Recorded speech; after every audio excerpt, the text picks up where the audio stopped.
فرماتے ہیں جا رجل الی النبی صلی اللہ تعالی علیہ وسلم، ایک آدمی نبی کریم صلی اللہ تعالی علیہ وسلم کی خدمت میں حاضر ہوا اور آ کر کے اس نے درخواست کی. کیا درخواست کی؟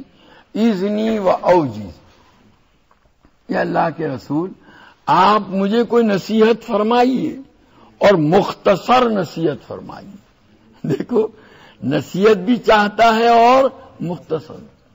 اس کی اس ڈیمانڈ پر حضور صلی اللہ علیہ وسلم نے ناراضگی کا اظہار نہیں کیا. آج کل کے ہمارے جیسے مولوی ہوتے تو یوں کہتے عجیب آدمی ہے، ہم سے نصیحت کا مطالبہ بھی کرتا ہے اور ساتھ میں شرط بھی لگاتا ہے کہ مختصر شارٹ نصیحت کرنا.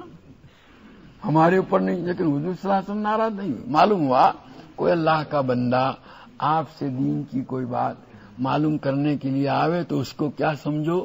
غنیمت سمجھو. اس کو ڈانٹ ڈپٹ کرنے کی ضرورت نہیں ہے. حضور صلی اللہ علیہ وسلم نے حضرت علی رضی اللہ تعالیٰ عنہ کو غزوہ خیبر کے موقع پر جب وہ قلعہ فتح کرنے کے لیے بھیجا تھا لشکر لے کر، تو حضرت علی نے درخواست عرض کیا تھا کہ جو ان سے لڑوں قتال کروں. حضور صلی اللہ علیہ وسلم نے فرمایا پہلے ان کو اسلام پیش کرو. لَن يَهْدِيَ اللَّهُ بِكَ رَجُلًا خَيْرٌ لَكَ مِنْ حُمُرِ النَّعَمِ، تمہارے ذریعے سے اللہ تعالیٰ کسی کو ہدایت عطا فرمائیں تو وہ تمہارے لیے سرخ اونٹوں سے بہتر ہے. تو بہرحال یہ تعلیم نبی کریم صلی اللہ علیہ وسلم نے ہمیں دی ہے.